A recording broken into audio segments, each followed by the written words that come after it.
Have you ever started a manga series and swore it would become one of your favorites solely based on how amazing the first volume was? A start so perfect that you couldn't imagine the series being anything but incredible. I have many times. It's a wonderful feeling. Nothing makes you want to continue reading more than a perfect volume, especially when it's the first in a series. You can't help but imagine how awesome the next volumes will be if only it could keep that magic going. Some series can, in fact, keep that magic going, but some, unfortunately, just aren't able to. However, I'm not here to deliberate which series got worse from the first volume on. Rather, I'm here to share with you 10 series that I think have a near perfect first volume. Before we get started though, I'd like to welcome you to MangAnalysis, where I do little videos based on the manga I've been reading. If you like what you've seen and would like to see more, make sure to subscribe and leave a like.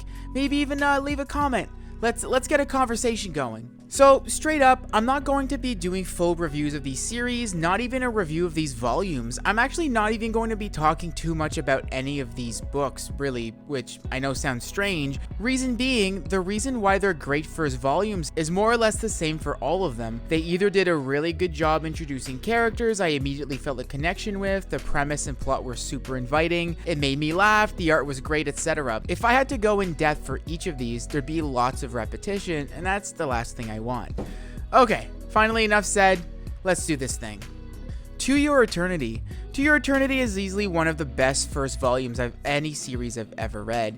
I mentioned it in my video 5 series I'd recommend to anyone that this series has a near perfect first volume. This volume has everything: a captivating premise, the promise of a great protagonist, incredible side characters, and it made me cry. Seriously, I don't remember ever crying in the first volume of a manga. Like, ever. But this boy did it. I'm very open about my feelings towards the series nowadays. It was not able to keep that quality going for me, but I will always look back at this first volume fondly. 10 out of 10 would recommend. Drifting Dragons is the next one. Honestly, this is a low-key perfect volume for me. It's not flashy, it's not like in your face about it, it's subtle, but nonetheless, perfect. It does an incredible job hinting at the vastness of the world, promising exquisite world building. It introduces the dragons from the get-go as these beautiful, majestic, larger-than-life creatures and instantly draws you into the world. It also does a great job at introducing its large cast in a way that doesn't feel overwhelming, but still hinting that they'll be more than just side characters. Overall, I thought it was an incredible volume, and as soon as I was done reading it, I wanted to know more about the series. Don't Toy With Me, Miss Nagatoro. You know a series has a great first volume when before you're even done reading it, you've already ordered every single available volume. That was my experience with Don't Toy With Me, Miss Nagatoro. Not gonna lie, I will point out that the first chapter is a little rough considering how brutal the bullying is, but by the third chapter or so, the two main characters were already developing a wonderfully wholesome little relationship, and I just couldn't get enough of it. Writing this script, I noticed that I ended up saying this a lot, which in itself is a contradiction, but rarely have I laughed so much reading a single volume of manga. Glad to say those lulls have persisted, if anything, gotten stronger and louder over the course of the 9 volumes I've read. Speaking of lulls, The Way of the House Husband is next. Nagatoro was funny in a miserably relatable way, but The Way of the House Husband is hilarious in its over-the-top seriousness, and the first volume encapsulates that perfectly. This is not a series that promises world building, character development, a complex, well-written plot. What it does promise is amazingly silly situations for our ex-Yakuza turned house husband protagonist to navigate through. I can honestly say I've never read anything quite like this series, and it really did need a perfect first volume to convince me of its genius, and you know what? A perfect volume it was indeed. Next up, we have Go With the Clouds North by Northwest. So I'll be honest, the art in this series is a major reason why I think it's a perfect first volume. I mentioned it in the review video I did for this series, but the art is absolutely incredible and one of my favorites of all time. Like, this series could be about some dude collecting oranges or whatever, and I'd probably still be here telling you the first volume is perfect. Fortunately though, the story itself is incredibly awesome. The first volume gives you not only one cool mystery, but 2. The characters themselves are all really kind of mysterious and all piqued my curiosity, and while the world and premise are set in modern Iceland, there is enough subtle fantasy to add even more mystery.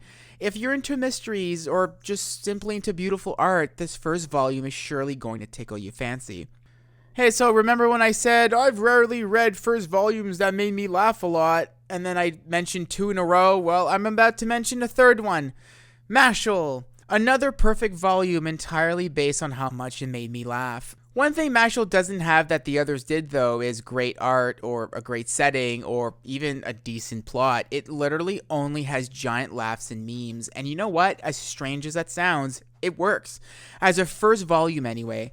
Trust me, the plot sort of settles in as the story continues, which was one of my biggest gripes with it before, but it's a comedy first and foremost with the goal of making its audience laugh, and I really laughed a lot. Like, a little too much. It felt like it had been written just for me. It was exactly my type of humor, and honestly, while Nagatoro and House Husband are also very, very funny, I think this one made me laugh even more. Perfect first volume for sure. Kaiju number 8 is the next series I'll be talking about today. So at the time of making this video, I've only read the first volume of this series, so my experience is raw and unclouded by the next volumes. This might just be one of the best first volumes in existence. Honestly, I couldn't believe my enjoyment. It made me care about everything so fast. I immediately felt attached to the main character and his cause. The world filled with kaiju is one I've seen before, but the angles it took to cover it are awesome and frankly quite fresh. It holds tons of mystery and promise, and the entire cast it introduced has me hella curious. Cannot recommend this series enough, or this book really, because that's all there is. I have lots of high expectations for this one. Fullmetal Alchemist. Okay, so you know how I just said I didn't have other volumes to cloud my judgment of Kaiju number 8's first volume? Well, with Fullmetal Alchemist, it's the opposite. The series as a whole is so perfect that I am 100% biased towards its first volume, and can't really help but feel like it's also perfect, just, you know, because it makes sense. Seriously though, it does everything right. It introduces the viewer to two amazing protagonists, hints at a super dark, mysterious backstory for both of them, throws you into a super interesting world putting alchemy and military together, has tons of complex conflicts that touch on political and religious themes, and gives you a pretty good idea of how majestic the villains will be right off the bat. The only thing missing from this book is Winry. Every volume needs Winry in it. I think she's very cool. The Promise Neverland. So I just made a video about The Promise Neverland, and if you're curious about that, you should maybe go check out the video. But I was very explicit. The first 5 books of this series I think are perfect, and I still stand by that. So by default, the first volume is also perfect. The first chapter is honestly quite remarkable, and that energy radiates for so long. This book sets the tone for the entire series very, very well, and despite throwing more than 25 characters at you right off the bat, it never feels overwhelming.